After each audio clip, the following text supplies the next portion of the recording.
Hello guys, welcome back to this channel. In this today's tutorial, I'm going to show you how you can move plants and grow a garden.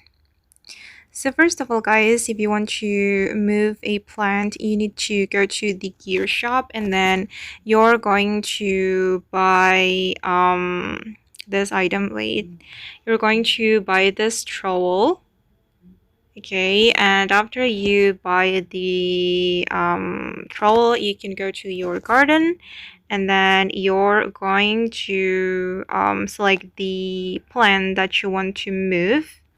And then you can go to this menu and select the gear items, and you need to select the trowel like this. Okay, and then you can choose the plant that you want to move. I'm going to move this plant. And then I'm going to plant it here. I'm going to move it here.